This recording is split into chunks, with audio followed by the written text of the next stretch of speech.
কোথায় যাচ্ছো? সাথে নাকি? সাথে যাচ্ছি। তোমার কাম ছাদ, খালি ছাদ। এখন তো ছাদ উঠে সন্ধ্যা হয়ে গেছে। কি করবো, তাহলে আসো। যাও, দেখি তুমি কি রাত উঠতে পারবে। তুমি জানলে চলতে পারো না, আমার টাইনি টাইনি ওরা শুরু করছে ছাদ। আল্লাহ কি শেওলা। তোমার কি ছাদে উঠতে ভালো লাগে নাকি বিকাল টাইমটা? কি করবো, এই ছোট ছোট বাচ্চারা খেলা করতেছে, এগুলো দেখতে বিকালটা হবে। হইলেই তোমার ছাদ আর ছাদ, ছাদে দেখতে উঠতে হবে ভালো না, লাগে। আমার পানি ধোয়, যে বৃষ্টি হয়েছিল না, হুম। এই জন্য পানি। বৃষ্টি তো, এই যে বৃষ্টির মাধ্যমে। হুম, কাপড় মাইকে দিতেছে ছাদের তো। অবস্থা ভালো না। ছাদ পরিষ্কারই করে না কেউ, আসি না আমি না করলে। হুম, মাঝখানে তো পরিষ্কার হয়েছিলই তো। দেখো না, এই যে পানি ওই পাশে, এই পাশে অনেক পানি, ছাদের অবস্থা মানে দেখেন, জঘন্য শ্যাওলা পড়ে অবস্থা। গেছে।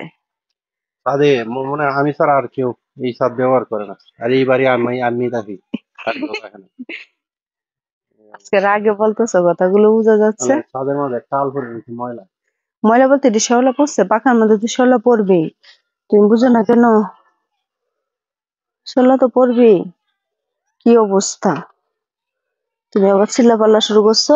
আর আমি এখন তো পরিষ্কার করতে পারি না, নাইলে তুমি কি ভাবো একবারে। এখন লাগিয়ে আছো যে ফুল গাছের গোড়া সাফ করে আমাদের। এখন কাজ দেখা যাচ্ছে বিশাল কাজ।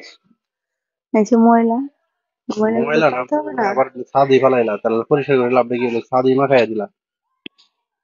আর তোমার এলোভেরার গাছ তো মরে মরে অবস্থা, যদি তো পানি। হুম, হুম। এগুলো এখন যত্ন করি না, বুঝো না তুমি। তাক, আল্লাহ তাআলা সুস্থ যেদিন করবে আমাকে, এদিন সব ঠিক হয়ে যাবে। তাও ঠিক আছে, কিন্তু তুমি যেভাবে লাগছো, বোঝা যাচ্ছে যে তুমি কত বড় কৃষক যে আল্লাহ জানে। হুম, আমি তো কৃষক না, আমার কিছুই নাই তুমি যে সব। ফুলের মালিক। হম। নষ্ট হয়ে গেছে, সবকিছু নষ্ট হয়ে গেছে, কিছুই ভালো না। এই যে তুমি এখন যা ইয়া করলা, রাগ দেখাইলা, এগুলো কি আমি উইটা পরিষ্কার করতে তাহলে পারবো, এই ঝাড়ু দিতে অবস্থায় পারবো? যে কোনো একটা লোকের যুদ্ধ করাই দিবে, দেখো অবস্থা ছাদে। কি তাহলে ছাদে তো অবস্থা দেখো, টেম্পার যাইব নষ্ট হয়ে, বুঝছো? কি অবস্থা দেখো। ছাদে শুধু তো টেম্পার। আমাদের ছাদ না, মানে অনেকেরই বর্ষাকালে ছাদের এই সবার ছাদে এই অবস্থা অবস্থা হয়, হয় এগুলো। এরকম হয়। শুধু আমাদের না, তুমি দেখেন যে অবস্থা বলতেছো। ছাদে আর কিচ্ছু না, এই যে ময়লা ছাড়া।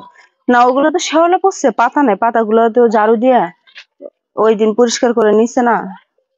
আর এখন দেখো না কি অবস্থা। দেখেন আমার ছাদে উঠলে আবার যে প্রকৃতির যে দৃশ্যটা আসলে অনেক ভালো লাগে দেখেন। অনেক ভালো লাগে, আমরা এই জন্যই ছাদে উঠি। দেন এটা প্রকৃতির দৃশ্যটা উপভোগ করা যায়, গ্রামের যে একটা মন মাতানো দৃশ্য আছে, ওটা অনেক ভালো লাগে। এটা সেই জন্য আমরা ছাদে বিকেল টাইমটা উঠি, আর আপনার ভাবি ওঠার জন্য একেবারে পাগল হয়ে যায়। সে তো ফুলের মালিক, দেখেন না, এই যে ফুল গাছ আমার টানাটানি শুরু করছে, আবার দেখেন ময়লা দিয়ে কিন্তু ওই ওই জায়গায় ফেলাইছে, টপ থেকে ছিঁড়ে। এই হচ্ছে হিসাব। আর সবচেয়ে জিনিস হচ্ছে মরিচ এখন কত টাকা কেজি না, 250 গ্রাম হইতেছে 60 টাকা। তাহলে 240 টাকা কেজি। আপনার বাবির কাছে একটা মরিচ ধরে লাগছে, ওই জায়গায় একটা মরিচ ধরছে, দেখেন আপনার। চারটা মরিচ একটা না। 4টা। এটা 1 বছর মরিচ কিনা লাগবে না, এই দেখেন 4টা মরিচ ধরে আছে। 1 বছর আর মরিচ কিনা লাগবে না।